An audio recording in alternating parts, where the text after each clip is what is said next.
Okay, hello everyone, and welcome to our webinar today. It is the fourth of the series, Welfare Webinar Wednesday, so thank you so much for joining us. If you haven't joined us before, these webinars we've launched by EAZA Welfare as a response to our Animal Welfare Forum being cancelled earlier in the year. And we had some key presentations from that forum that we wanted to be able to disseminate on a wider scale. So that's what brought together this webinar series. So my name is Melissa Broadway and I'm currently the EAZA Animal Welfare Coordinator, and I'm here today to facilitate the webinar and this webinar series for the moment. But the most important person of today, Vicky. So let me just briefly introduce you all to Vicky. So Professor Vicky has a bachelor's in animal science, but she also has a master's in applied animal behaviour and welfare from the University of Edinburgh. And she also has a PhD in zoology from Trinity College in Dublin. So that's excellent. She's worked in the zoo sector for about 30 years, and she's been in positions at really well-renowned zoos as a researcher and a behavioural biologist. But she's also been involved in academia. So she's worked at Sydney University as a lecturer and a researcher, and her current role is actually a professor in human-animal interactions at Hartpury University in the UK. So very well versed on the topic for today. She's currently the managing editor of EAZA, which is the Journal of Zoo and Aquarium Research. And she also has a catalogue of her own publications in a lot specifically to do with human-animal interactions and visitor-animal interactions as well. And she also has written a number of books. So the most recent of which was actually published, I believe, this year, and that one's entitled Zoo Animal Learning and Training. So I highly recommend that you seek that one out. But she's also written a book on anthrozoology and human-animal interactions. So that one, again, very topical for today's discussion. So everyone here, on behalf of everyone here today, I just want to say a massive thank you to Vicky for sharing her welfare expertise and knowledge with us and preparing such an amazing presentation that we're all really looking forward to witnessing today. So without any further ado, we'll just hand it straight on over to Vicky. I'll just let you take over and start your presentation. Thank you very much. That was, yeah, a very, very kind introduction. Thank you. I will just get the presentation going. I just want to check you can see that. Yes, we can see it all perfectly. Yeah. Brilliant. Okay, so I thank you because certainly I've attended the other welfare forums and they've been brilliant, and I think it's a phenomenal way of sharing information, but also hopefully generating some discussion. So for those of you who know me, I do like to talk, and I can just keep going, and I've tried really hard to make sure that this presentation is somewhat shorter and maybe has a little less information in, so that we really have that time for questions and certainly potentially for some discussion at the end. That would be really valuable. So what I'm going to talk about is zoo visitor animal interactions, but is talking very much about it from a framework point of view. And I want to firstly sort of acknowledge a couple of the other webinars that have gone before this, because I think they provide a really good background for quite a lot of the information I'm going to touch on. So thankfully that information has been covered already. So Isabella did a really nice webinar talking about how we can actually study welfare, and very much she was talking about looking at individuals. Then Sally, with her sort of look through welfare audits, was giving us an insight into the types of, I guess, discussions you need to have around having an organisational level way of looking at individuals and populations, but the types of things you need to do when you're looking at it from a very different angle. So both of those spoke about principles in animal welfare science, which means that I am luckily going to be able to focus very specifically on visitors and the visitor animal interaction.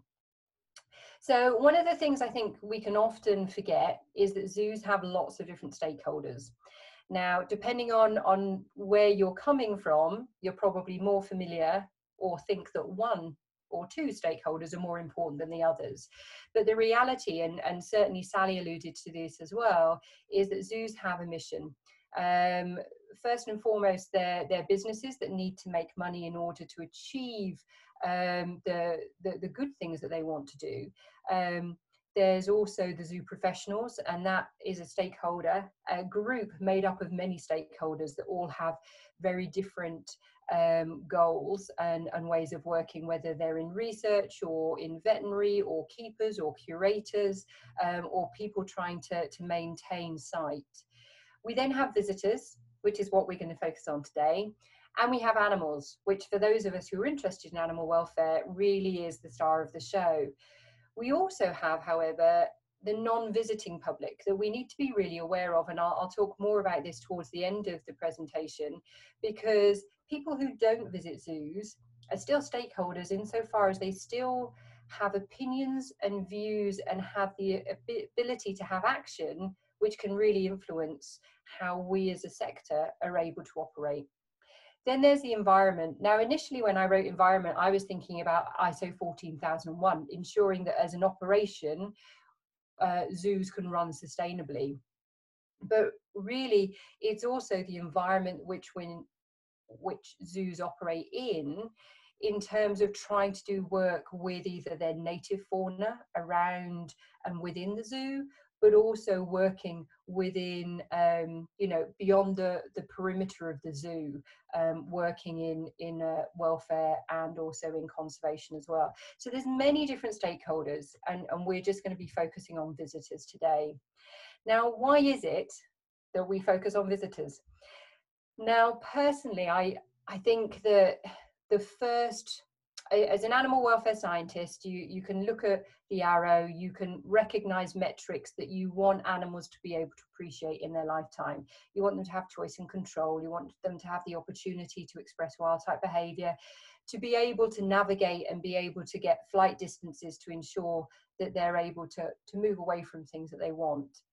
And then when we look at what visitor animal interactions can be, there's a little bit of I guess, a red flag that you think, oh dear, is it really possible that these visitor animal interactions can be run in a way where animals still have the opportunity to display, to experience, and to have good welfare? So it raises a red flag, because there are certain elements of visitor animal interactions, potentially does an animal have a choice, where it may raise the flag that makes you want to explore a bit further. Now, I apologize, I've got a bit text heavy insofar as I'm thinking about frameworks and wanting to explore definitions and principles and practice.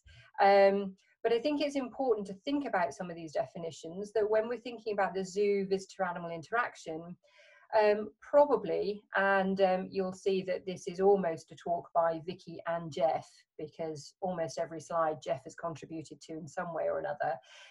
Jeff Hosey uses Robert Hines' definition of human-animal interaction, where a sequence of events, and it can be just one to another, an individual A shows something and individual B responds.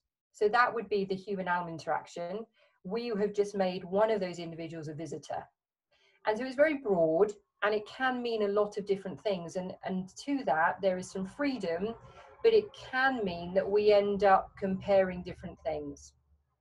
Zoo animals, we should all be very familiar with what zoo animals are. But I put this in because I guess, having worked in that interface between zoos and research and academia for a long time, and trying to get grants, often within the field of animal welfare, people go, well, not many zoos, not really many zoo animals. Relative to chickens, absolutely. But the reality is there are a great number of animals, and there are a great number of zoos. Now, I have only used data collected from accredited zoos. Again, there is another big conversation there to be had, especially in terms of whether our public and our visitors, and people are able to perceive what is the difference between accredited and non-accredited. But for us, and for you as an informed audience, we're going to just look at accredited zoos. And then visitors. Again, Jeff put forward this idea that zoos obviously experience a constant presence of people. And he made the distinction between familiar people and unfamiliar people. So for us, these unfamiliar people are our visitors. So when these suggestions are made, what's really important is that we collect empirical data to enable us to justify that there is some fact in these distinctions and these definitions. So with a master's student a few years ago, we were able to show that a lot of different individuals of different species were able to distinguish between familiar and unfamiliar people. So this was part of a Keeper for a Day program. So we had familiar people and unfamiliar people doing the same duty in the same context, i.e. the same location, and then looked at what the animal did. Now, up the y-axis, you've got proportion of time, and along the x-axis there, you've got moving toward and moving away. And what you can see is when the animals were exposed to familiar people, they moved toward them, and when they were exposed to unfamiliar people, they more likely moved away from them.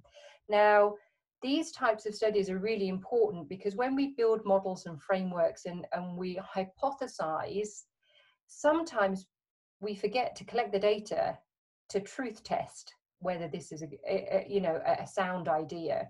And instead we like it because it intuitively tells us the story we want to hear or that we feel that we see, and then we perpetuate it by talking about it as if it has been demonstrated to be true or not. So the background of visitor-animal interactions, again, Jeff coined the term visitor effect. This is the idea that we see a change in animal behavior that has resulted from visitors. He then went on to do 2 reviews, both of which he supported those reviews or took them to the next level by creating models which hypothesized what the factors were that influenced those visitor-animal interactions. Sally, more recently, very, very recently, had done another review of visitor-animal interactions that to some extent follows the precedent set by Jeff. What was really interesting in her review was that she noted, well, herself and Paul noted that the majority of studies that have been done in this space are site-specific.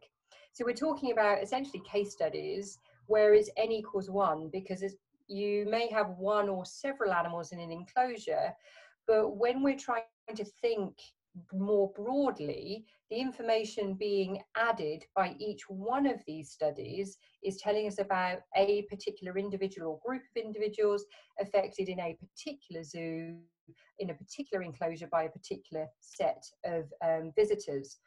The other thing that Sally went further to say was that we need to think about the animal species as well as their individual characteristics, and also the environment as determinants in the human-animal interaction. Now, I'm guessing that a lot of you are probably familiar with these models, so I'll go through them fairly quickly, but I want to point out a few elements in them that we really need to be thinking about when we're thinking about visitor-animal interactions. So Jeff's model of 2008 was about human-animal interactions more generally, and as I said, the animal and that animal's fear of humans was one of the main drivers as to what outcomes we might expect to happen. The other really important and interesting part of this model is the expectation that there can be negative interactions, neutral interactions, and positive interactions. So there are 3 potential outcomes of that interaction. The 2013 model, I think, adds a huge amount of value insofar as it then gives us information about a lot of the factors that a person brings to the interaction and that an animal brings to the interaction. It's very much thinking about that individual dyadic level, and gives us a huge amount of thought to consider when we're designing studies, but it does very much feed into creating more studies that are zoo by zoo by zoo, as in, you know, n equals 1, these specific site studies. Now, that 2013 model came from this idea that Jeff was looking at the work of Heine Heidegger, apologies, was looking at the work of Heine Heidegger, who was very much, we consider, like the grandfather, godfather of zoo biology, in probably the same way we can think of Jeff taking that role in human-animal interactions and visitor-animal interactions. And Heine Heidegger had suggested that animals might view us in different ways. And if we can think about them having, I guess, as many modalities that might contribute to that interaction, rather than we bring a lot to it and that they're two-dimensional, that we can again better understand that visitor-animal interaction. Oh. Now, a lot of that previous research was very much looking at what was considered stand and stare. So these are enclosures.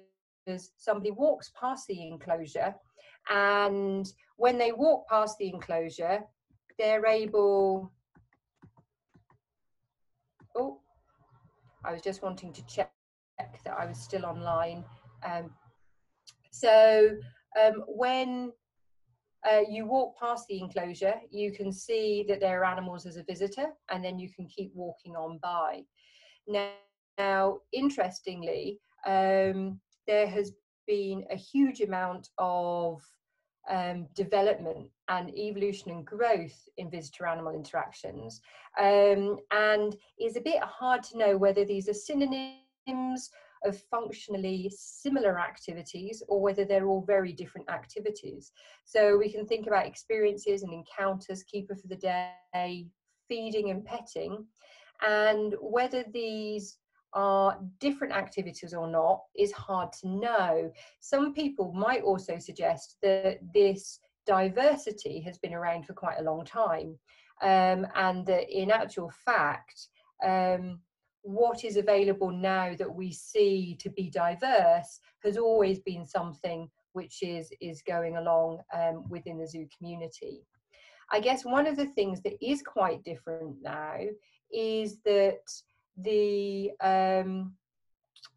value of visitor-animal interactions is something which is being more and more embedded into the zoo's vision and mission. So here are just 3 vision and mission statements from some reputable zoos around the world. And as you can see, the guest experience and the guest being guest orientated with an animal experience is something which is becoming more and more embedded in terms of that operational value. So when we think about those different stakeholders, the zoo itself is certainly trying to promote that interaction, that visitor-animal interaction. So how do we progress visitor-animal interactions then?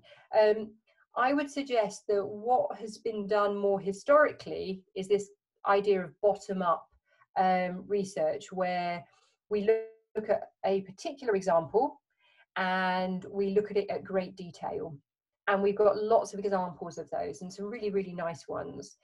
What I think we might need to really progress our understanding of visitor-animal interactions is a more top-down approach. So the idea of considering what factors will impact visitor-animal interactions so that we can make some different types of predictions and make some different types of evaluation about how we think visitor-animal interactions should happen. So this very much is probably in parallel with Sally's concepts and what she was talking about in terms of audits. It's taking this more holistic approach and probably at an organizational level.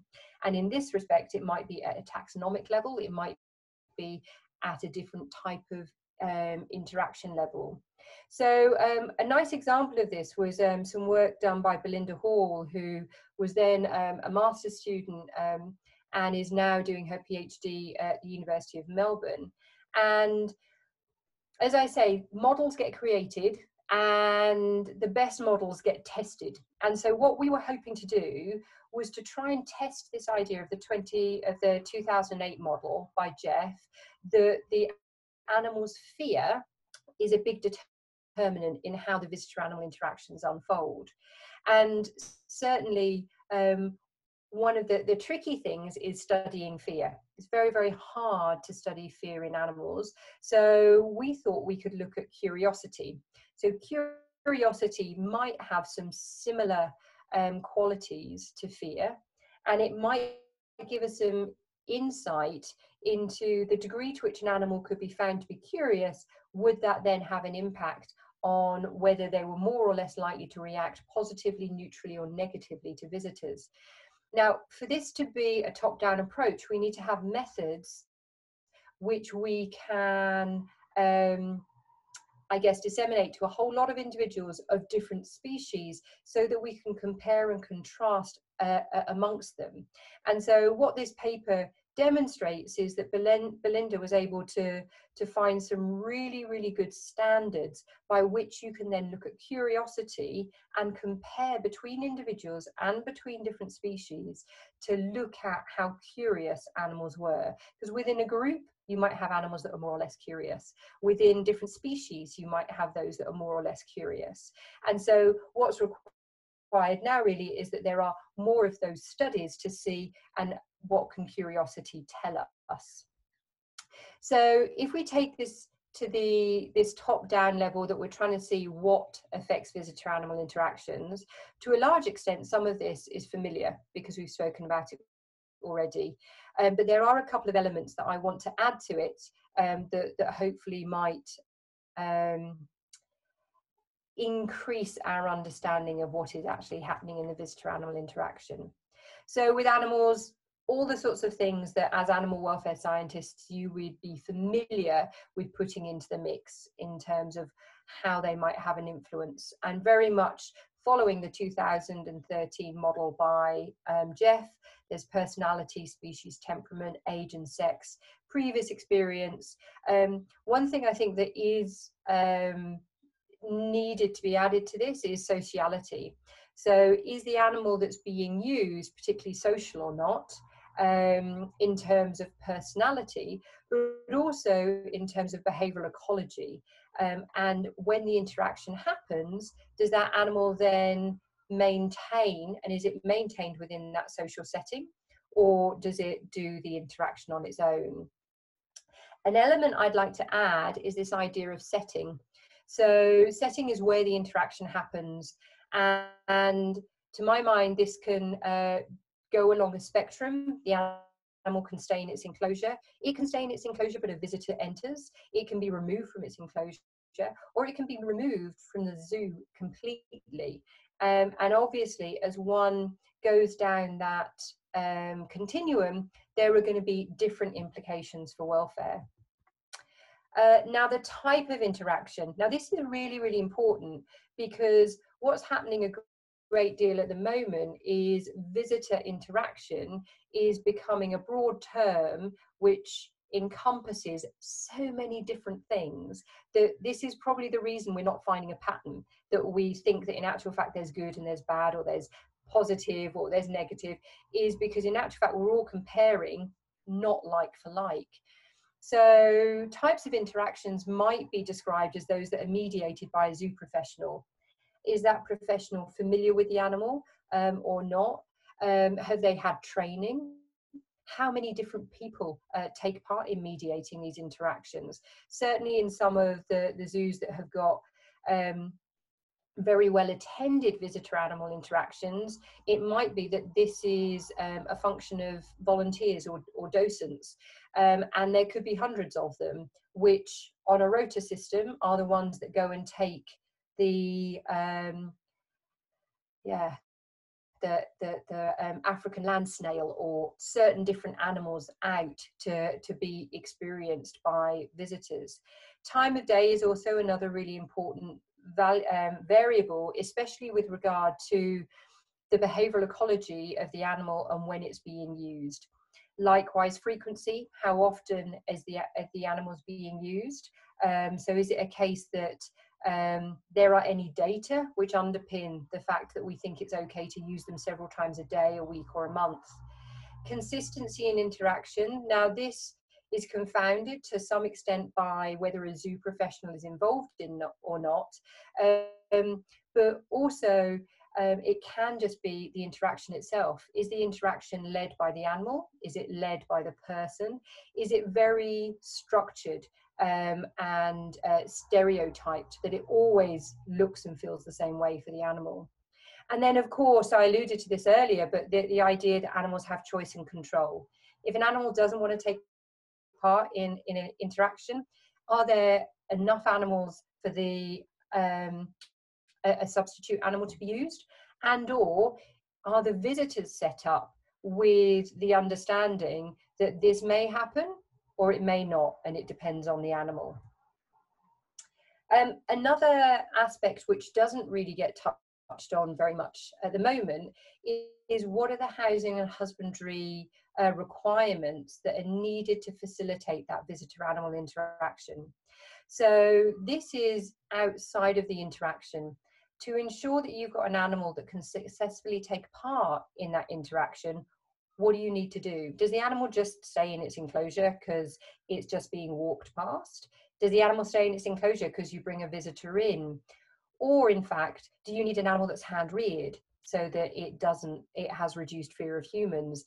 Do you need an animal that's housed in a different location because it's just easier for educators or whoever's doing the interactions to get access to that animal?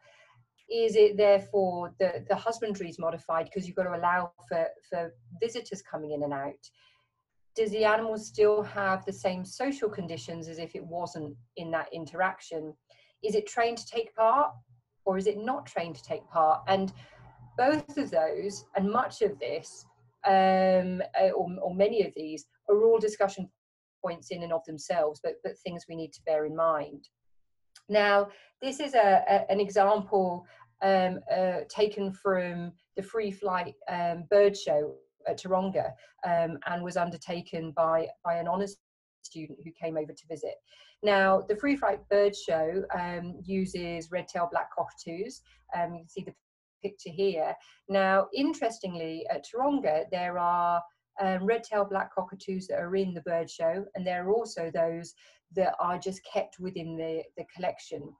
And so what we were interested to see was how does the behaviour of these animals vary, because those that are in the bird show are kept in a different location, their husbandry is different, they're trained, they have many differences to those that are in the collection. Now, we've got the percentage time spent performing the behaviour up the y-axis again, and then along the x-axis we've got the behaviours. And what you might notice most starkly is that the blue column for the birds in the bird show is very high and exists on repetitive behaviour only for those in the bird show, not in the collection. Now, one of the wonderful things about good research in zoos and good welfare scientists working in zoos is you can collect these types of data and go, oh my goodness, it seems that something has happened, which means that those birds in the Free Flight Bird Show are performing a lot of oral stereotypies.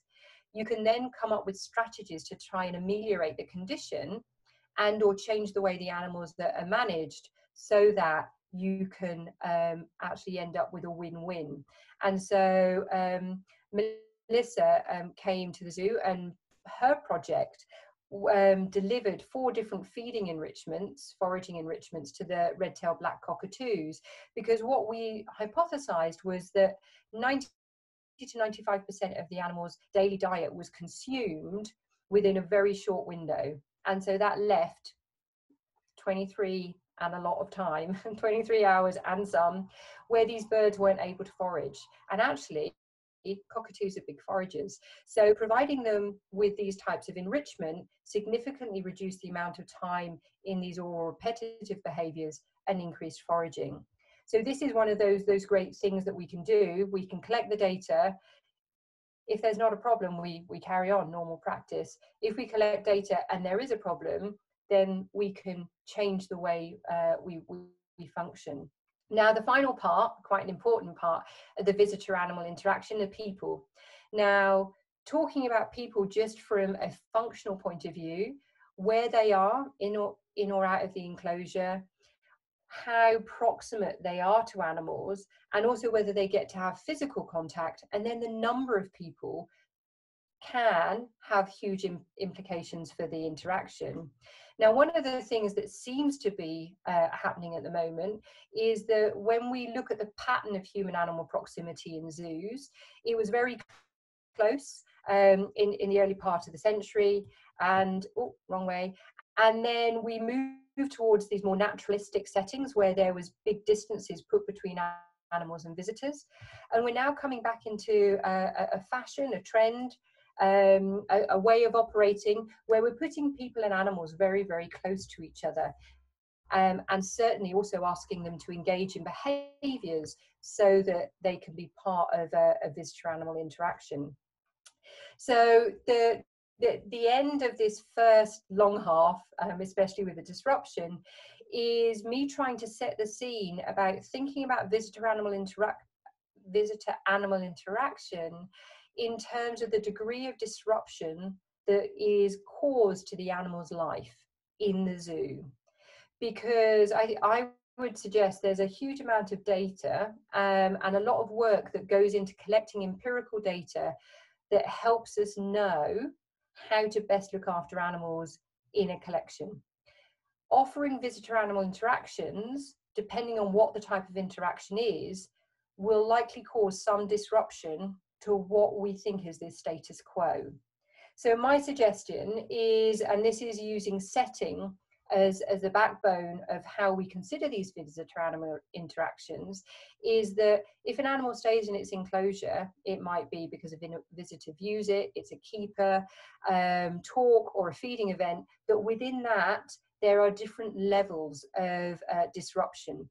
And as you go down the scale, by the time you have an animal who's taken off site, lives in a different area, might be hand-reared, might be kept solitarily, you have quite a lot of levels of disruption from what we would ordinarily do to maintain that animal with good welfare. And so thinking about visitor-animal interactions from that perspective might give us a better place to start in terms of thinking top down rather than always thinking about those individuals. So hopefully I will stop there for the moment and yeah, take some questions, and I'm afraid I have lost track of time, so apologies.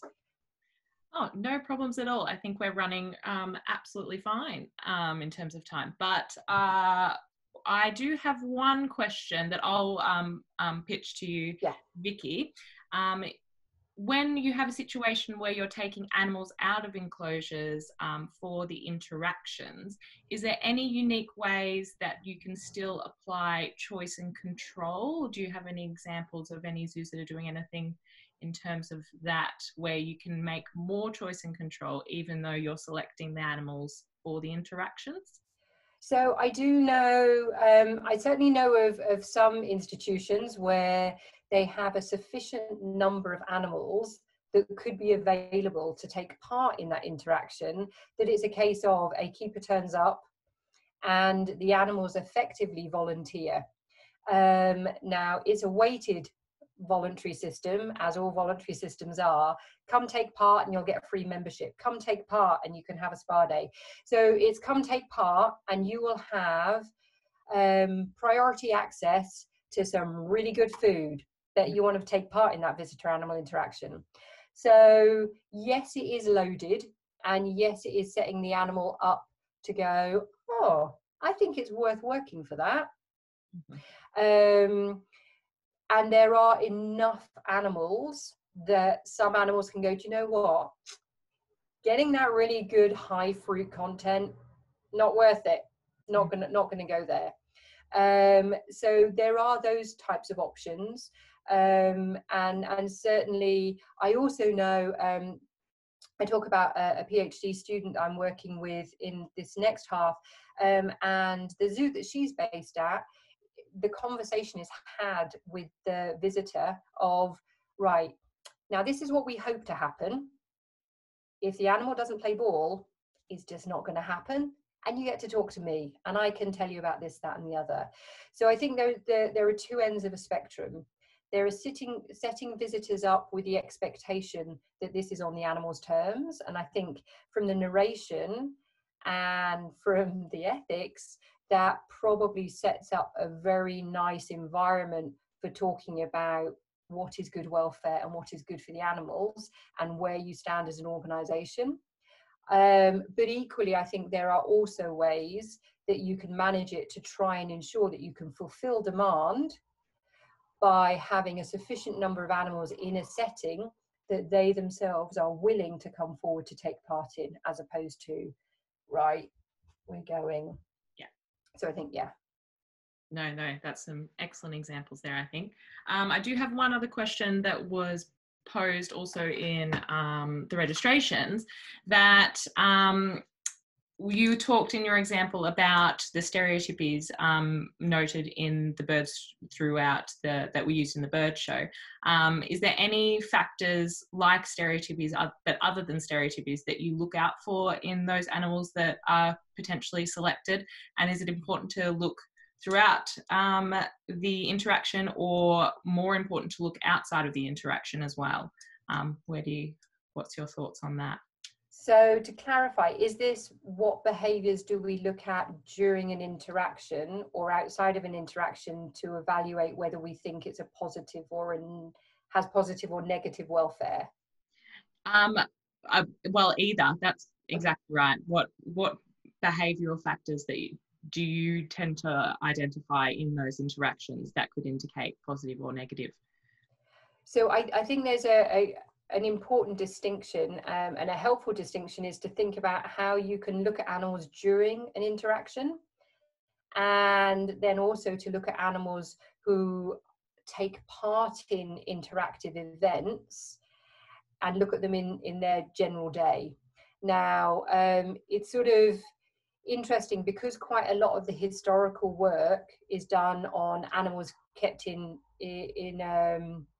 exhibits and visitors walk past, that a lot of people are looking at things like activity budgets, and this is sort of giving away my punchline, but set you up so that you can ask about it.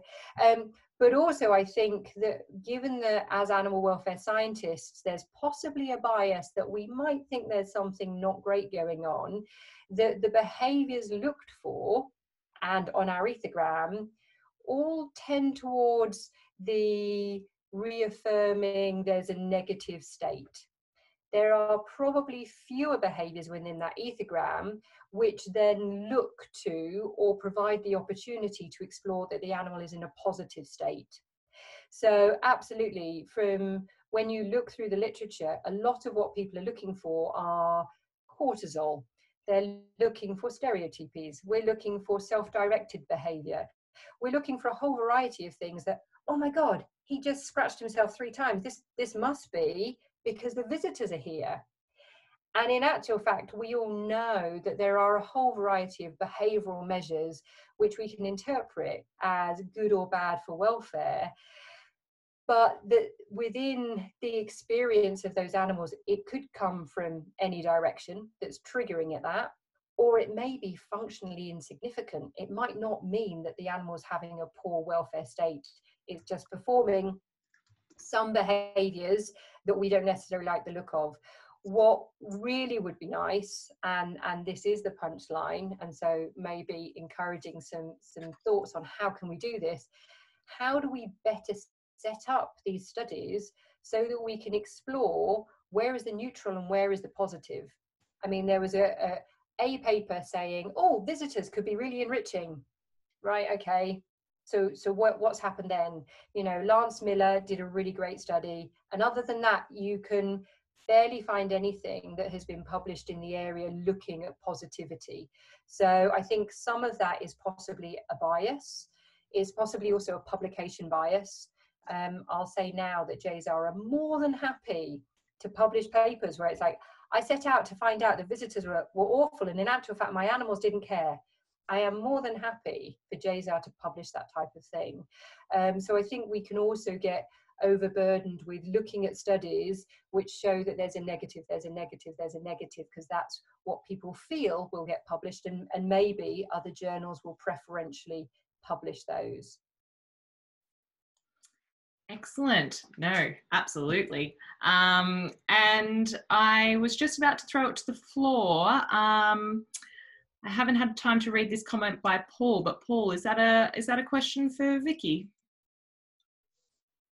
Hi, Vicky. Yeah, hello. No, it's not a question, but my heart is singing with what you've just said. When we review research proposals that come through the research committee for BIAZA example, we always try to give feedback to the scientist or student that, are you looking to, in inverted commas, find a problem, or are you setting out to measure all the potential influences on the animal behaviour? And I think we need to do more of what you've just said, measure everything, not just go in assuming something's going to be wrong, because I think that can really lead you down the wrong path as to how you're trying to interpret what the animal is showing you. Yeah, absolutely. Thank you, Paul.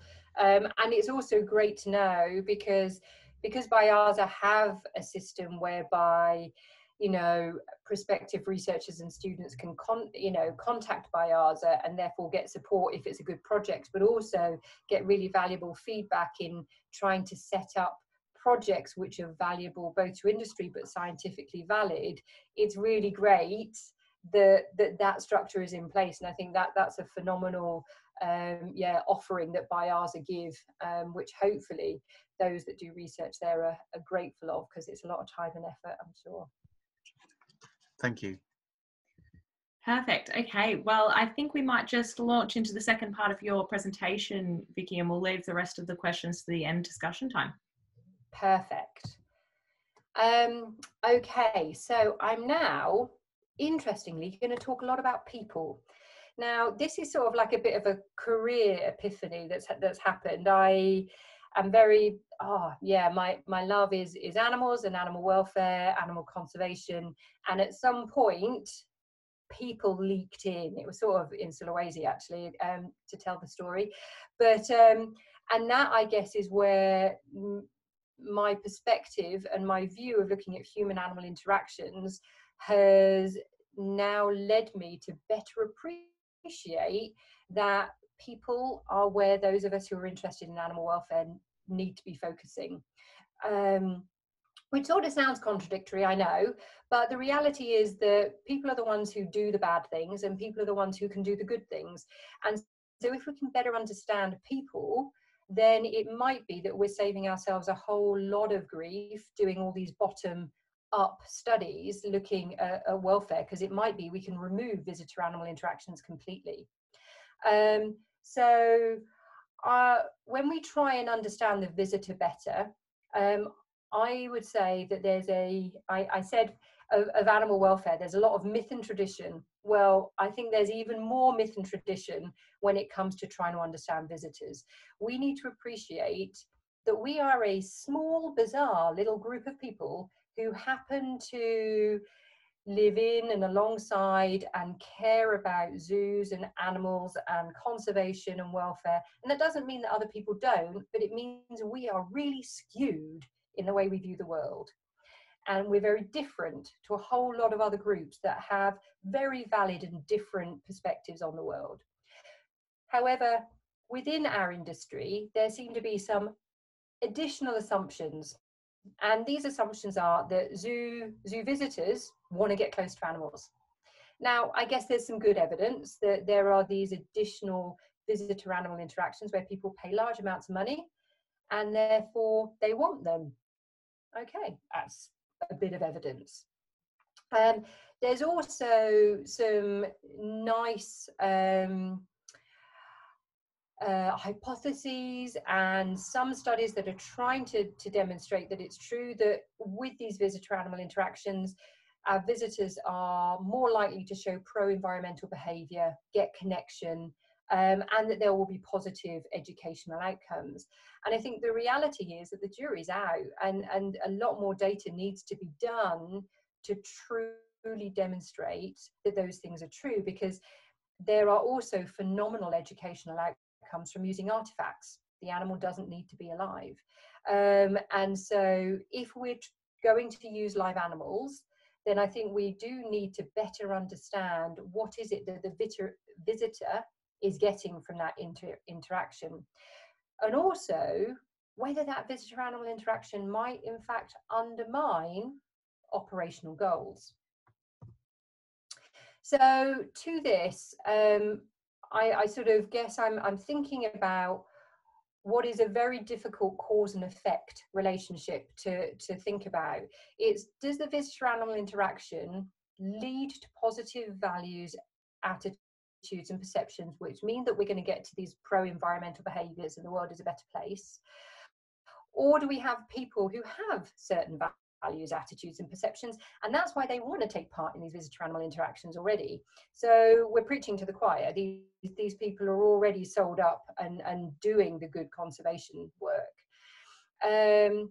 Now, a study that I quote a lot is this work by Steve Ross, where he was looking at how people perceive animals dependent on the context they're in and whether they've got people by them. Now, this, I think, is really important because as we're having, I guess, a fashion, a trend in zoos where it's all about bringing people and animals closer together, very rarely do you see a picture of an animal in a zoo being advertised by a zoo that doesn't have a keeper holding it, stroking it, caring it very professionally, or a visitor that is feeding it, or, you know, in very, very close proximity. So very rarely do we see images of animals in zoos where there isn't a person very close to it.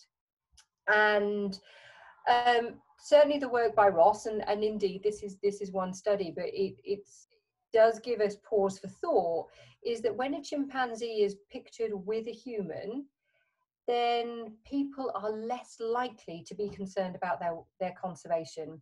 They think the wild population is healthier, and also they think that it might make a good pet. Likewise, if the chimp is in a human setting, so maybe we're doing our visitor-animal interaction in a school or in the education centre, then they also think there's less of a conservation issue.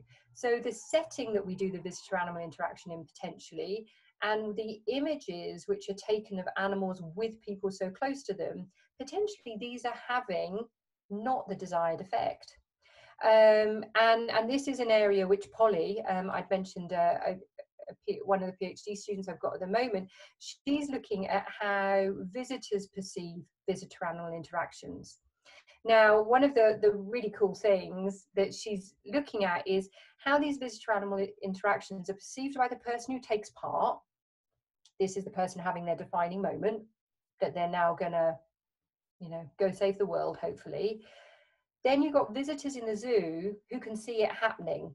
They don't have that phenomenal intimate experience. They don't have the narration.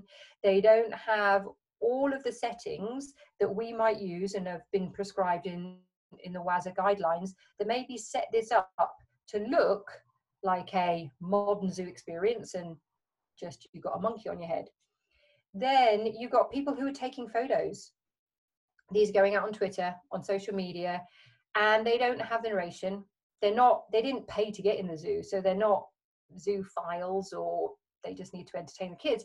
So these are people who are just looking at the work that is done within this community, and this is the image they see. So what exactly are the messages that are being taken in by that larger group of people that aren't ourselves?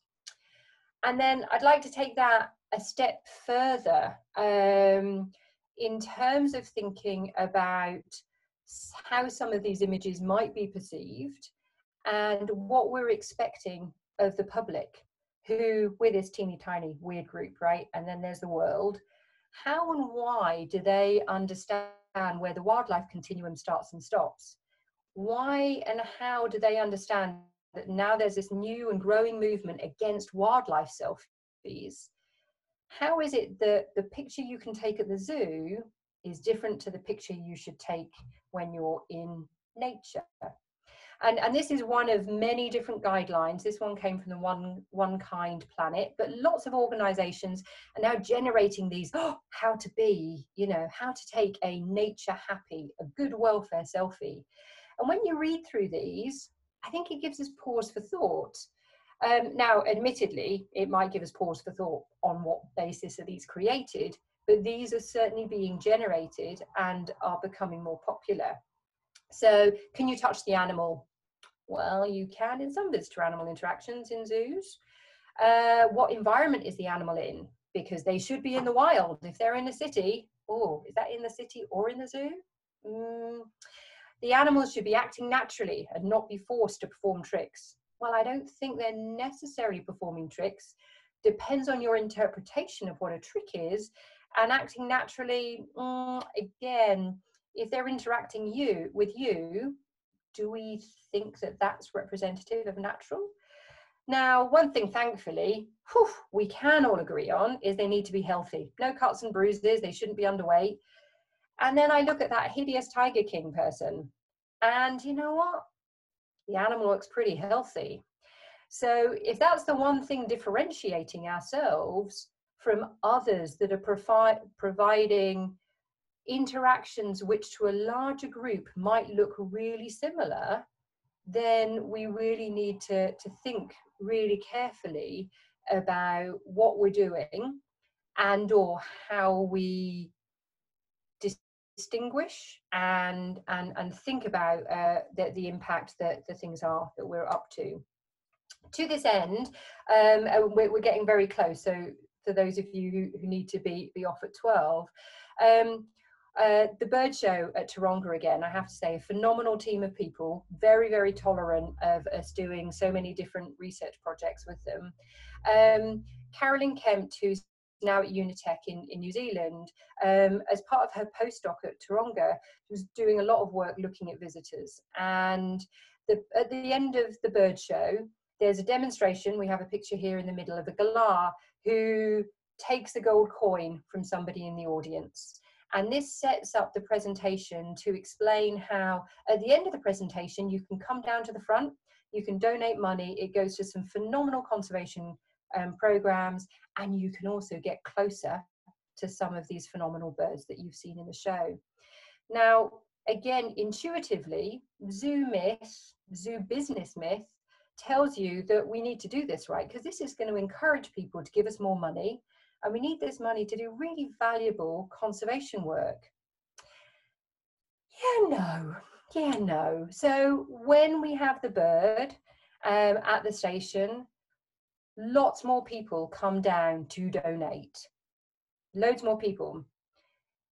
When you add up how much money is given, we gain more money without the bird than when the bird is there. So we, I guess, probably want to think, okay, so what's the goal? Is the goal making money for conservation? Just ditch the bird, easy. Is the money that we're actually also trying to create connection and sort of hoping, and we would like to collect the data to see whether that connection has a spillover in positive behavioral outcomes, then maybe the bird is helpful. But the issue is it's not entirely what we expect it to be. And without the empirical data, then we are not necessarily making the best evidence-based intervention decisions.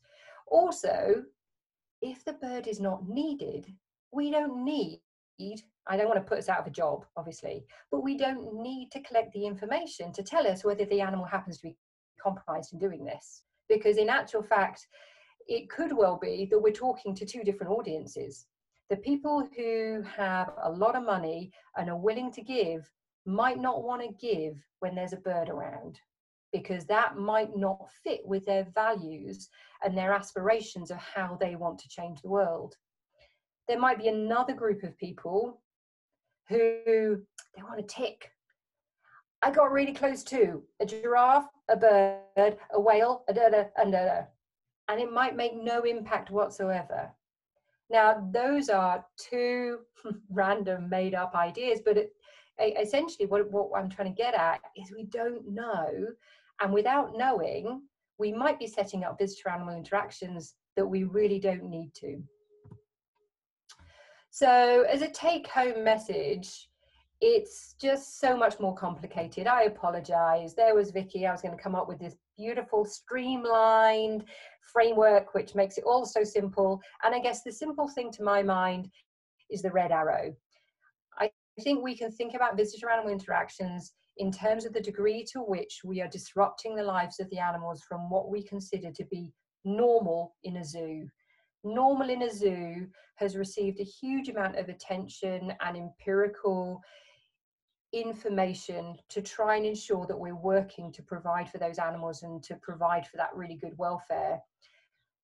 When we think about the visitor-animal interactions, the people and the animal really matter on that individual basis.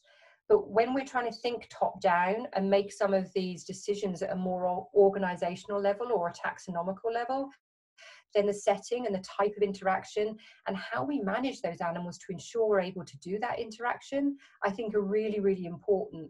And we probably need to be thinking more clearly about those in, as I say, this top-down approach, rather than just necessarily going and saying, oh, I don't think that dolphin likes that experience. Right, I'm going to go collect some data. Oh, no, it didn't. There's a surprise. Look that way. And there appear to be loads of animals that don't seem to be having a problem. So it's sort of twofold. We sort of need to be looking more universally, but also we need to be looking at a higher level as well.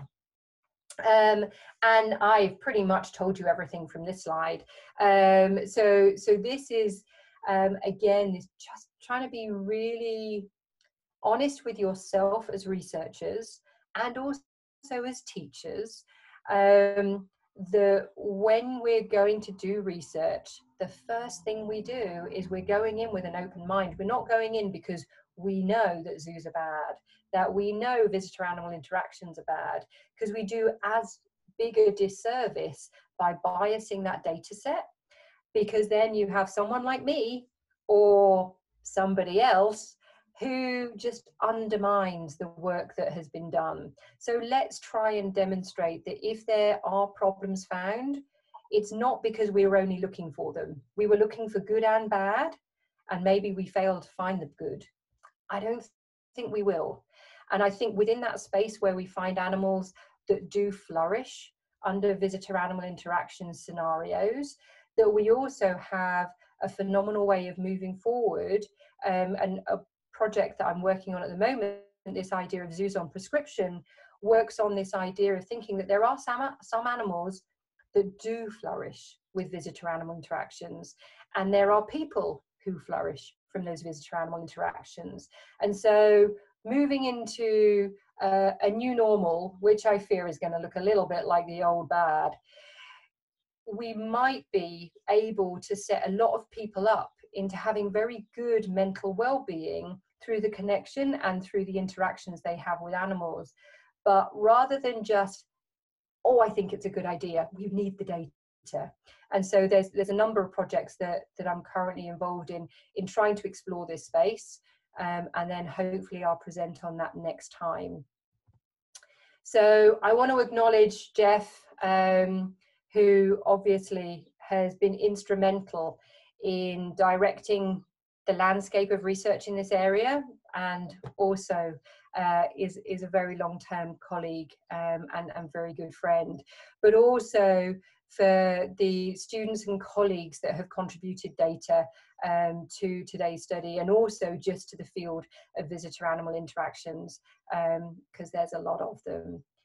And then I just wanted to finish, if we did have time, I would love for there to be some type of discussion, even if it maybe happens offline, about how we could truly look at the impact of COVID and or be ready for the next pandemic, because certainly for those of us interested in visitor animal interactions, has there been anything more frustrating than a period of time where there have been no visitors? And where's the data? Where's the data that provides us with that opportunity to see what the real impact is? So I leave you, I don't know how and why I ever thought it was a good idea to leave you with the Tiger King and the craziness of it all. But again, that's how messaging, this is actually the banner used in Wisconsin, I think it is, that this is how they are explaining to people how they should social distance. And this is how embedded images can be. And so as a zoo community, we need to be really savvy in the digital generation about what is the image that we're giving, and does that truly align with the values and what we're hoping to achieve. So thank you very much. Okay, some excellent stuff there, and great to end on the Tiger King. Very topical. Love that. So I do have a couple of questions. The first one is sort of relating to COVID times and how we're doing AVIs at the moment, or potentially. So Ashley, do you mind turning on your microphone now and asking your question through to Vicky? Hi, I hope you can hear me all right. Yeah, absolutely. So actually it's great that you've mentioned the impact of COVID, because that's pretty much what my question's going to be about. So over the course of lockdown, obviously zoos haven't had visitors coming in, so they've been doing online versions. How do you think that this is better or worse, or it's going to go back to normal in terms of animal welfare and other things, basically? Really nice question. I think there is a big scope for collecting that data, because I'm pretty new. I'm an old person, and social media is something I know I need to understand. I recently joined Twitter. Oh my Lord. Anyway, I'm trying. And I realised that just from personal experience, how there is a flooding of the market, as it feels, about zoos having that online presence. And so I think there are lots of questions, as you raise, that would be really, really interesting to get the empirical data on. So in terms of getting those analytics in how much engagement are zoos getting with those features, and are there different types of interaction, different types of media that are being put up that get more or less engagement. Certainly, I know, just chatting with a colleague at Bristol Zoological Society, they do conservation talks, like loads of zoos. And these are conservation talks that you rock up at Bristol and you listen about what great work they're doing. Loads of zoos do that. Now, because of COVID, they went online. They got to their limit on Zoom participation, because that many people were interested, way beyond the number of people who are able to get to the location of Bristol to go and see one of those events. So I think there's really great anecdotal evidence that there could be a lot more engagement that can be achieved through online vehicles. I mean, crikey, these webinars have been phenomenal. And again, it would be really interesting to know versus how many people can turn up on the day. Chatting with a good colleague in the US last week, who's like, I'll be watching it, I'll be streaming it. I am not getting up at 3 o'clock in the morning. And so again, we have the types of technology that enable us to not only see how many people turned up today, but how many people then download.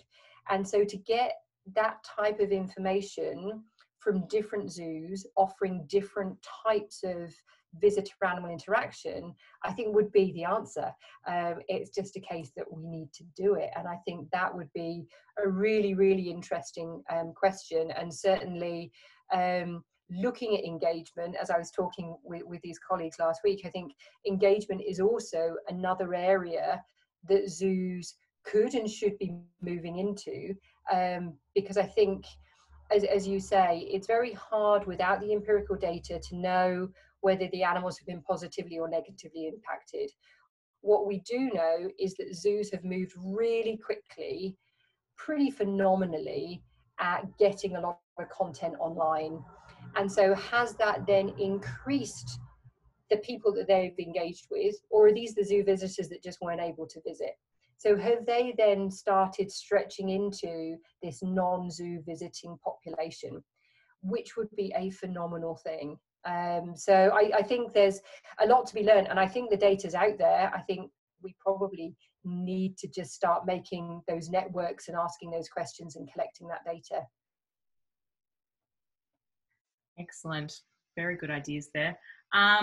So I do have Sam, who's just posted a link to some research going on surrounding COVID. Sam, would you like to just jump on your mic and tell us a little bit about that quickly?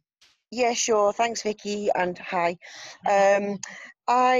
Essentially there's a collaborative study going on between Nottingham Trent University and Twycross Zoo, looking at the impacts of having no visitors, and then as we sort of start to gradually increase the number of visitors back into our zoos again. So if you're interested in your zoo, or you know a zoo, or you've got data that you can help to contribute to, or you want to get involved in helping looking at that, because you might have some time on your hands, then I've shared the link in the chat, and in there there's information about the project, and how you can get involved, and contact email addresses and those sorts of things. So we'd love to hear from you if you're interested in being involved. Perfect. Thank you, Sam. No worries. I think I've not muted myself. That's fine. Thank you for that, Sam. Really get involved. The link's in that chat, but I will also include that link when I send around the recording as well. So we had a question from Laura. Laura, would you like to turn on your mic now and ask that one to Vicky? Yeah, sure. Hopefully you can hear me now. So for those of you who don't know me, my background is in zoo education, so I'm always thinking about the education perspective. And certainly my involvement in delivering these kind of interactions has mostly been that I would go and collect an animal, do the interaction and return the animal without having any more kind of real involvement in the sort of day-to-day care. So I was just wondering if you had any tips for educators in that kind of situation, so kind of how that can go to improve the sort of chance of positive welfare outcomes in that sort of interaction moment, and also if you see kind of any opportunities for educators to contribute to kind of the bigger picture in terms of research and sort of longer term goals. Oh, thank you. And absolutely, I think, you know, zoo professionals, that there is a common goal for everybody, and in your organization, obviously educators have some of that role. As I say, in many others it can be volunteers and docents, and I think part of what would be good steps forward are integrating you and all staff that are involved with animals at any point, and I'd say all staff, with capacity building in welfare. So one of the initiatives that we ran at Taronga, it's a bit Taronga heavy, sorry, is that we did welfare workshops with the entire workforce, so at both sites, whether you were in animals or whether you were in you know, buildings, whether you were in finance. If you were within the organization, then we were trying to support a consistent level of knowledge and understanding about animal welfare in everybody.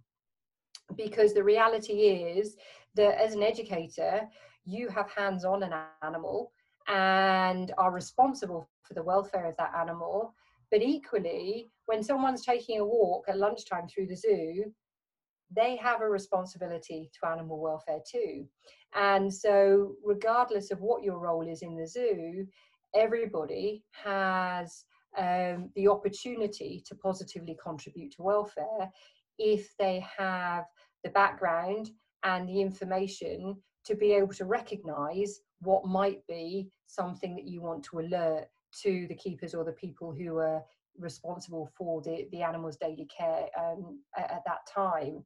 Now, more specifically with a visitor-animal interaction where you are taking the animal, I guess what's required again is very, very much training of you so that you're happy and you're confident, but also building some familiarity between both you and the animal and you. And I guess to this extent, this is where there's another study. There's just so much work that needs to be done. Is that my bias tells me, and it's a bias, that I'm more worried when there are multiple people who are taking that animal for an interaction than if it's just you. So whenever that animal goes for an interaction, they see you and they go, oh, I know what's just about to happen. It's her again, and I'm going to go do whatever I'm going to do, and I'm going to come back. So there's some reliability, there's some consistency, and certainly familiarity. Now, on the other end of that spectrum, we've got 250 volunteers. They're on a rota system. Every 6 to 8 weeks, a different person's going to come in, grab me, take me somewhere, and do the interaction. Now, even with really good standardized practice, I am just cautious about how there can just be inconsistencies just because the law of averages, getting 250 people to do the same thing every single time, is just pretty tricky. Now, I add the caveat with all of this because we don't have data. We don't know that in actual fact it's better that it's just you who turn up from education and it's the same person every time, or that in actual fact it's any different that it's 250 people. Because again, what we need to do is first identify, does the animal distinguish? Are you unfamiliar and are the other 250 people unfamiliar? Because you fill that gap of unfamiliar in Jeff's 2008 model versus their keeper who they see every day. Or are you a bit more familiar and a little less unfamiliar than those 250? And so we need to collect those, we need to ask those questions well so that we can collect the data so that we know what the answer is. Because if indeed my bias says, oh, do you know what, we're okay because it's just you, they got used to you and everything's lovely. Without the data showing us that, we might be doing a disservice to the animal who looks at you and thinks that you're the visitor and you're unfamiliar. But likewise, we might be doing the disservice to the 250 volunteers because in actual fact, maybe they are really consistent and they go, it's not my keeper and it's not all those other people, but it's someone I can rely on. So it's a great, great question. And, you know, it's our bread and butter, right, to say, and more data are needed. But the more we have the discussions and we're able to articulate what the questions are, we're then able to move to the next step of how do we collect that data? So how do we inform practice and make sure what we do leads to sound, good welfare? Yeah, absolutely. Perfect. Another pitch for research there. We've got a question from Daja. Daja, would you like to turn on your microphone now and ask that one to Vicky? If you're available. Yeah, thanks. Hold on, my phone is falling off. Yeah, okay. So I'm a big fan of self-reflection and analysis. And when you were showing the slide with what was it? Advice on appropriate selfies. I got the and one of the questions was like, does the animal look healthy, right? And is the animal like in natural setting or not? But there was nothing about how does that make you feel? Like you see that animal, and shouldn't that be a factor? Because ultimately, if we want to change behavior, if we want to change attitudes, this will happen inside the person. And sure, there are like there are people who will naturally go to self-reflect, like how did that make me feel that I took a picture of an animal, how did it make me feel that I could touch the animal? But maybe some people will not naturally go there, like to those spots. And so should we already incorporate self-reflection into the visitor-animal interactions? And if we should, then how could we do that? Nice question. I've just written 6,000 words on my practice and having to self-reflect. And so for someone who's very content empirically driven, I have a better understanding of self-reflection right now. So I'm grateful to that. And I definitely hear what you're saying. And I think it's true that certainly when we look at the models of human attitudes and empathy and perception, that sorry, a lot of it is internally, sorry.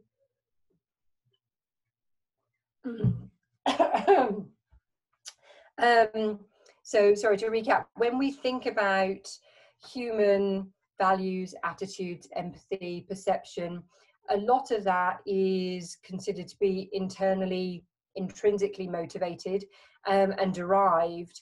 And so absolutely, I think we should be interested in how people feel when they participate in visitor-animal interactions.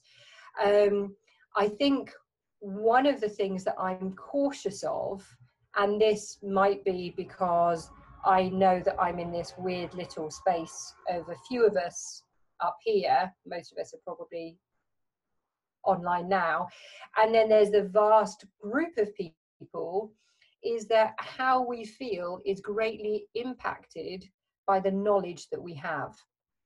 And so we would immediately empathize with where you're coming from, because I think we would instantly have shared feelings, and this is a big leap, but the reality is that our perception of the situation is probably more similar than maybe some other people who were taking part.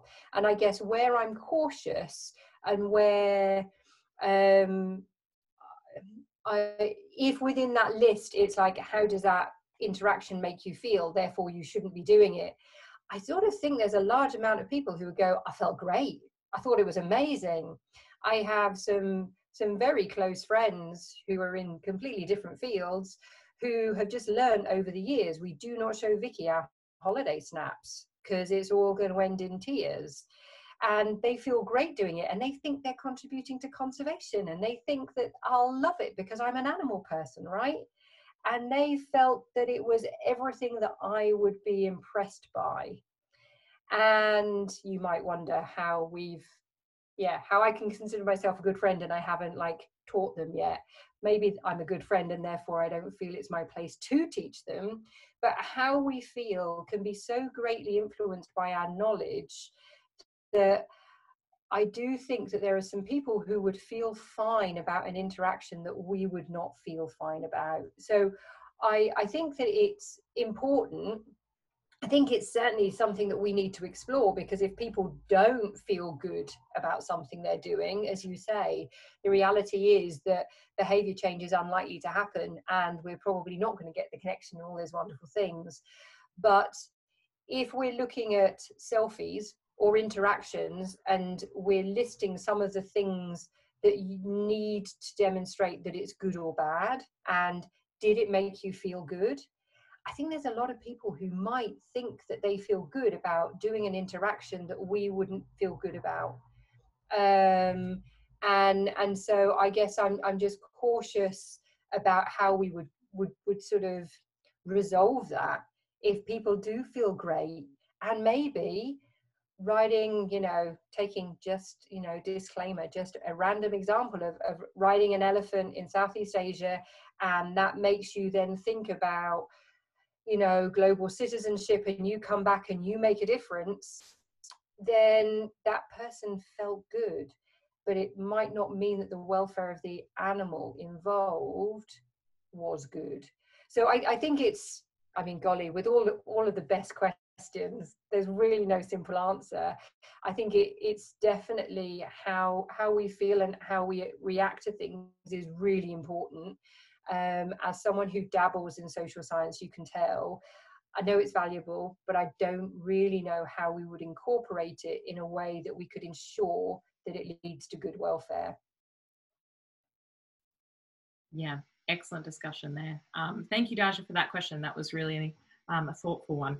I do have about 4 more questions, guys. Those will be the last ones I take today. And I know we're getting a little bit over time now, so it will all be included in the recording, but I do want to continue this discussion because it's really insightful. So Micah, you've got a question relating to species. Would you like to ask that to Vicky now? Yes, thank you, Melissa. Hi, Vicky. Hello. So I have a question about appropriate species, and the question is there a way to identify species that are more or less appropriate for before beginning the animal visitor interactions? And in follow-up of that, how do I determine if a species is appropriate or not? So really good question, Micah. And this is like one of the main take homes, I think, hopefully from this discussion, is I think we really need to be aiming towards coming up with questions and research that has that top-down approach, which enables us to use some information to provide us with an insight into either species or individuals that are likely to be more or less receptive to to visitor animal interactions, and obviously more receptive. So this goes back to the idea of the 2008 framework by Jeff, where he used the animal's fear as a guiding tool that then Belinda took on using the metric of curiosity. I think there must be some silver bullet, there's probably several, where we can collect a bit of information from using some standard method of lots of individuals, lots of different species. The outcome of that measurement will tell us that the animal is more or less curious, more or less fearful of people, more or less there are potentially different metrics we can use. What's important then is that we're able to validate whether an animal that is curious or not curious is then likely to be more or less receptive to visitors. And that then sets you up to being able to do something at an organizational level, like the zoo audits that Sally described, where you can have a standardized test. You ask everyone in this enclosure to go traffic cones. Let's face it, those of you who are in research, we use a lot of traffic cones. You put a traffic cone in and you see how they react, and that gives you some idea of curiosity. You've done the validations previously that mean that this does equate to what we want to call curious. And then you go on to find out how do those animals react to people. And we then come up with, in the same way that Temple Grandin came up with the idea that noise level gives you a really good idea of whether animals are going to have high or low welfare in an abattoir. Keep the noise level low, animals will experience higher levels of welfare, because noise is a great metric that covers loads of different welfare indices. Likewise, it could be that fear or curiosity tell us that the animal is more or less likely to be receptive to people, so that when you're then able to go, oh, right, we've just got a whole group of Sulawesi macaques, because let's face it, I haven't got Sulawesi macaques in yet. If we've got a whole group of Sulawesi macaques come in, I'm going to put the traffic cone in. We're going to identify that in actual fact, they're highly curious. Those guys are probably going to be pretty robust to visitors. And by having that type of tool, which obviously requires validation and needs a whole series of different types of measures, that then would hopefully describe to you which individuals in a group might be good for a visitor-animal interaction, but also which groups might be good for visitor-animal interactions. Because following on from a previous question about COVID and the fact that some things, you know, what has it taught us? One of the things that might happen is that we go, do you know what? We don't need to have that exhibit open. Those animals can just be viewed on CCTV. Easy. It might be that we are able to do these types of top-down projects where we're able to identify that these animals really thrive on whatever happens during a visitor-animal interaction, but these ones really don't. And so I think it's not quite as clear-cut that there are taxonomies that do well and don't do well. Certainly, I think that from some of the historical work, it's like, oh, all primates do really negatively and big cats don't care. Well, part of the complication is that we're comparing different types of interaction, but also another complication is that when we're thinking about how those different taxonomic groups interact with visitors, there's usually housing and husbandry ways in which one can ameliorate the impact. And so it's a case of trying to find out, trying to come up with a metric that enables us to find out who the individuals are that like it and what taxa are usually quite robust. And I think, yeah, if we could do that, and it's probably going to take a whole load of us, so don't worry, I think we've all got work in there, then that is absolutely what's going to take us forward, rather than unfortunately spending a whole lot of time just looking at a few individuals, because then that only tells us about those few individuals. It doesn't really tell us about that taxa, it doesn't tell us about that type of experience. We just need to move a bit more global. Yeah. Okay, thank you so much. That was a very clear answer. Thank you. Perfect. Okay, we have got another question from Jonathan. Jonathan, would you like to ask your question to Vicky now? Hi, hi Vicky. Thanks. That was a great presentation. I really enjoyed it. I'm a zoo designer and landscape architect, so my focus in designing habitats is for welfare and wellness primarily. But as you rightly said, it's taking into account the stakeholders such as the visitor, and a lot of focus is on the visitor's viewing of habitats and enclosures, making sure that it's quite positive and that visitors take away a very good message. If the visitors can't see the animals, it can be seen as quite negative, and it's getting the balance right with the animal welfare as well. Yeah. My question is regarding studies that have been taken out on the animals' perspective of viewing the visitors rather than visitors viewing the animals. Has there any studies been looked at, seeing what the animals might see, might hear, determining distances, to kind of establish why animals use spaces in such ways, or what the level and degree of impact the guest is having, even through passive viewing? It doesn't have to be active interactions with guests. Yeah, really nice question, and it makes me smile that I'm like, oh God, did I not cover that? Because that's absolutely fundamental, and I think is probably where quite a lot of the research has been done in the past. But again, it's been done on a case-by-case scenario. So there's some wonderful examples of well, work that Sally did, which is quite similar to some work done at Chester Zoo, that was similar to some work done at Belfast Zoo, about how, and all of those were primates, appeared to be negatively influenced by visitors, and therefore amelioration was made, similar to the red-tailed black cockatoos, where visual barriers were put up. So and there's a project that's doing a similar thing with fairy penguins with a PhD student, Sam, at the University of Melbourne.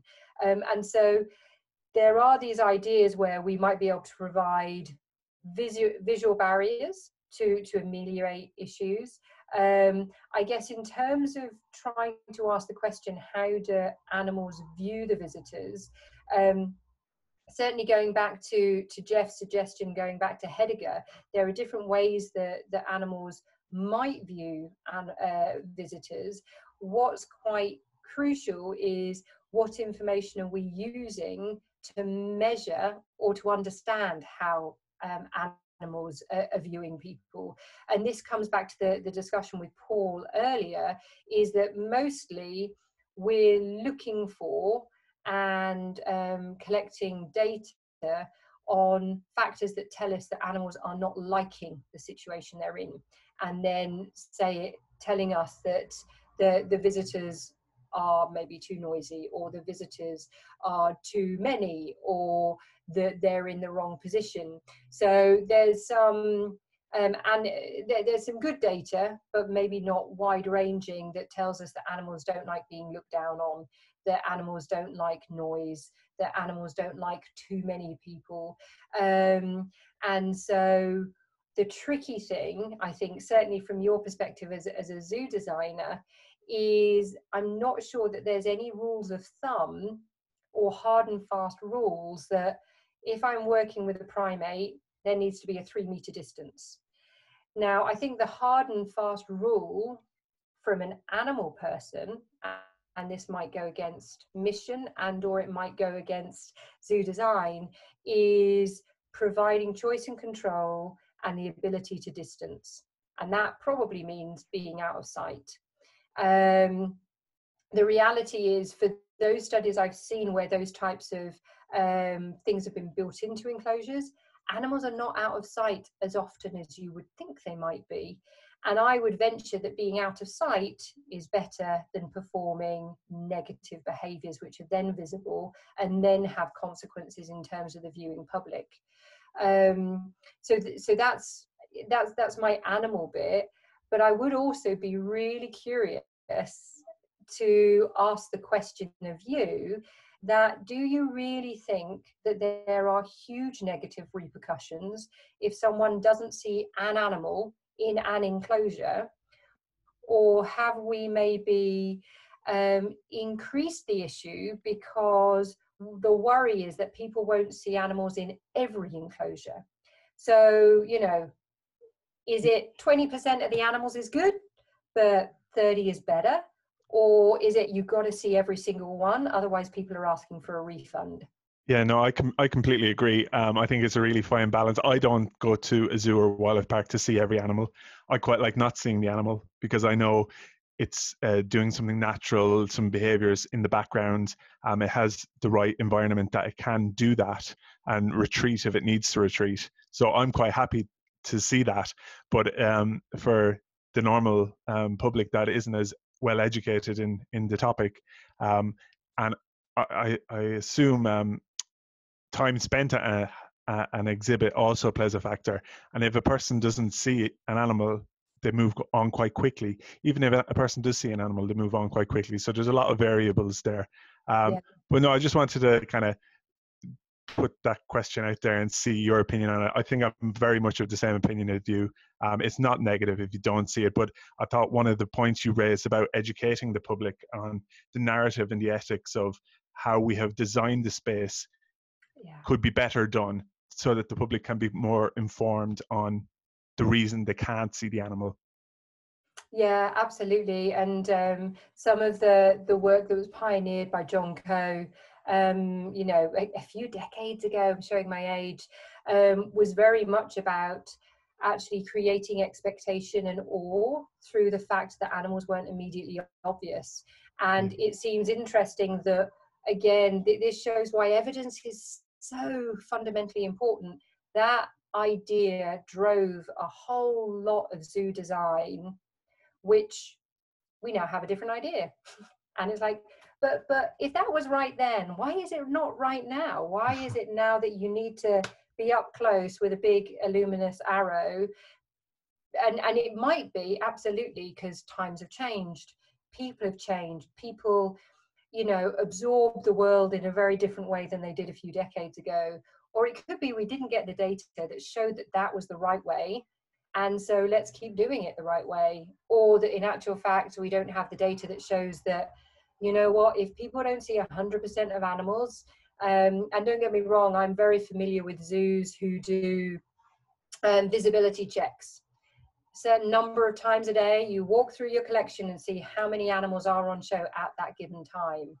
And that is used as a metric of success because, hey, we had everything on show. Every visitor is going to be happy. Well, you know what? The visitors are also really happy that the toilets are clean. So again, it depends how we're valuing and how we're assessing the experience of a visitor. And I love that idea, Jonathan, that indeed, if we could somehow get a message across that this enclosure has been designed in a way to offer the freedoms that you have, then, you know, that might be just attracting like my little geekness and geek friends. But I think sometimes it's not a bad thing to send out the message, and then hopefully those who are receptive can get it. And the others, they come back in 10 minutes, or they were on their phone as they walked past anyway. They weren't going to see it, whether it was waving. Okay, thank you very much. Thank you. Oh, sorry, you're on mute, Melissa. Thanks, Vicky. Okay, so we've got time for one more question today. So this is the last question for the discussion session. So I'll hand it on over to Hannah. Hannah, if you'd like to ask your question now. Hi Vicky, thank you for a really awesome discussion. My kind of question sort of follows on from that previous question actually. So I'm really interested in the idea of understanding the visitors in more depth, and I'm really interested in what you mentioned about understanding their values, their aspirations and desires. How do you think that we can best understand the visitors and their values and what's actually going on underneath a bit better? So what sort of research and projects do you think would be most effective, avoiding some of the limitations of asking them directly? Because it seems that sometimes they might actually respond differently to what they might actually report. So yeah, it'd be great to get your thoughts on that. Yeah, and I think that's certainly the second part of that relates hugely to just the field of animal welfare. Within the field of animal welfare, when we start exploring, you know, people's attitudes and perceptions and then what they do, it can be really, really different. So I've got a project student looking at stakeholders in dairy at the moment, and one of the things that we've seen a lot within agriculture, human-animal interactions, is that absolutely self-reporting it's all about the animal, right? And we all know that for those who eat meat, there are many people who care greatly about welfare. They also care greatly about cost. And for some, they're willing to pay the money to enable better conditions. For others, they sort of maybe squint a little bit when they get the 2 for £5 chickens, and because it sort of goes against their moral compass and their values, but also economically they feel that that's the choice they need to make. And so I think there's a really good track record for exploring I guess attitudes, empathy, values, perceptions. Within the whole field, there's lots of different terms that almost feel like they're synonyms, but they can mean slightly different things. So I think the most important thing is social science. There aren't, and there haven't been, that many social scientists, I guess, operating within zoos. There is some good social science about zoos that is out there, but a lot of the time it's social scientists that are maybe sitting within universities looking in, collecting data. I think certainly that we all know there's a phenomenal social scientist at Chester, and he's the only one that most of us ever refer to, but there are a growing number of social scientists actually employed by zoos to do this research. So I think that's a really, really big step. For a long time, zoos have been great at employing welfare scientists to inform practice. And I think we also need to be employing social scientists to inform practice too. I think one of the tricky things that can happen is, as people, we think we know people, right? And so we all, well, I think this way, and therefore surely that will translate to others.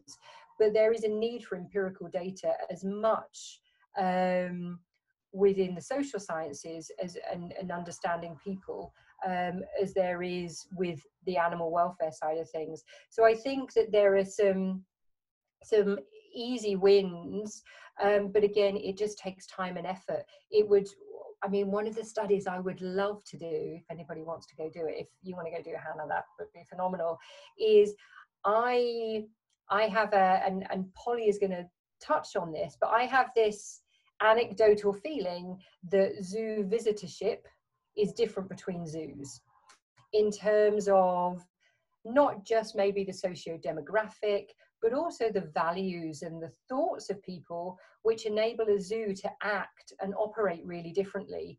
So, you know, having been in and around zoos just all my life, there are some zoos you go to and you think, God damn, how is it that you are able to showcase a brown duck and people are impressed? How did you do that? Whereas I'm going to go somewhere else and they have just got the big charismatic in an amazing enclosure, there's enrichment, there's activity, and nobody's even stopping. Now, I don't think it's that the two exhibits are better than each other. You have visitors who have different values and different aspirations and different reasons for visiting. And that can then make us think that, you know what, going back to Jonathan's point, you know what, every animal needs to be visible. Well, they might need to be in some zoos. They might not need to be in other zoos. And so being able to have some idea of what the values and the, I guess the reason for being in that zoo is important. I know I was in a discussion just recently and someone who's pretty negative about zoos, I think that they would feel I'm doing them a disservice. They're very anti-zoo. One of the studies that they brought to bear as to why zoos are appalling is that visitors only come for a good day out. God damn it. And you know what? I think there are probably zoos where there are a large portion of visitors who come for a good day out. In fact, I would imagine that most zoos have got people who come for a good day out, but that doesn't mean they can't also gain other things from it. It also doesn't mean that that zoo is any less valuable in providing a societal vehicle for getting, I mean, we're in COVID, right? For getting people out in, you know, the outdoors and experiencing a situation which might be more beneficial than a mall. So again, it comes down to what is that higher aspiration. And even with the lower level aspirations, I think zoos probably are offering some phenomenal things to community. And that goes hand in hand with looking at people and looking at their values. Is what are they getting? In some countries, zoos are considered as part of heritage. I mean, it's part of community, it's part of heritage, it's part of what keeps a sort of community going. And that's got nothing to do with the animals. That's just called a central place that brings people together. So I think zoos have the great potential to offer lots of different things to lots of different stakeholders. And having an idea of what the values of those stakeholders are is a big way of making, I guess, zoos better understand what impact they can have and operate accordingly. Sorry, really long answer. Really nice question. No, that was awesome. That was really helpful. And this social science thing seems to be, you know, something that is really sort of almost hasn't been touched upon before, or, you know, could be, like you said, dug into a lot more with a lot of good and useful outcomes. Well, as I say, you know, and Andy at Chester, I think, has been relied upon very heavily. And I know that that he's now not the only social scientist at Chester, and he's not the only social scientist in the zoo community. But I think it does make a difference. I know I'm no longer employed by a zoo, but it does make a difference having researchers embedded in zoos.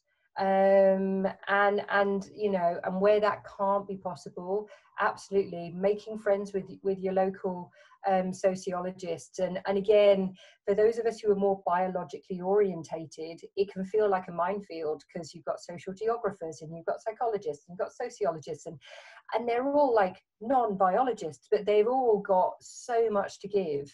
And so yeah, absolutely go and explore that space, and also just get savvy in doing qualitative and sociological types of research, because absolutely there's no reason why we can't all do that if we're well informed. Yeah, that was awesome. Thank you. Thank you. Perfect. Thank you for everyone in that discussion time. That was some really interesting topics that we covered there. So thank you, Vicky, for your really insightful answers as well. But I am afraid that is all we have time for today. So firstly, on behalf of everyone that joined us for the webinar today, and everyone who's watching it, the recording later on, thank you so much, Vicky, for your time and your expertise on this topic. It's I think we could talk about it for days. Honestly, there's so much to unpack, but you've given us so much information there and lots to think about moving forward. Before we leave, Vicky, do you have any final comments or things that you'd want to leave everyone here today with? Well, that I think it's a very vibrant community, and I think all the time we can keep talking and keep sharing and coming up with a really good questions, and collaboration, I think, is really, really valuable. That it would be lovely to think that these forums have maybe brought people together that didn't necessarily know each other or didn't realize that there were so many people working in this space.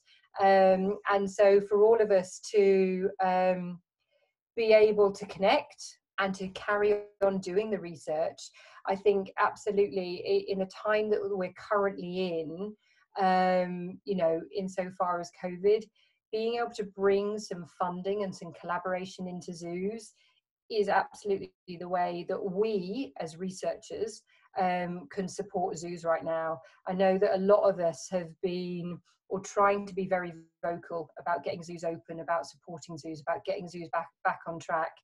And as researchers, which I think quite a few of us are, and or if we're not research active, we're certainly sufficiently interested in the research questions and could probably contribute to those collaborations, then let's work together, get some grants, get that money into zoos, and enable them to do really valuable work, which is evidence-based.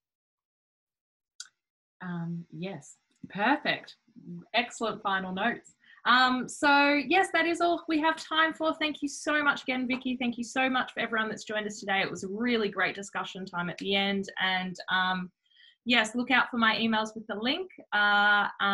Please, everyone, keep safe and well, and look out for the next webinar, which will be by Lance Miller in 2 weeks' time. So I'll be sending around the registration link for that one too. So thank you so much for joining us.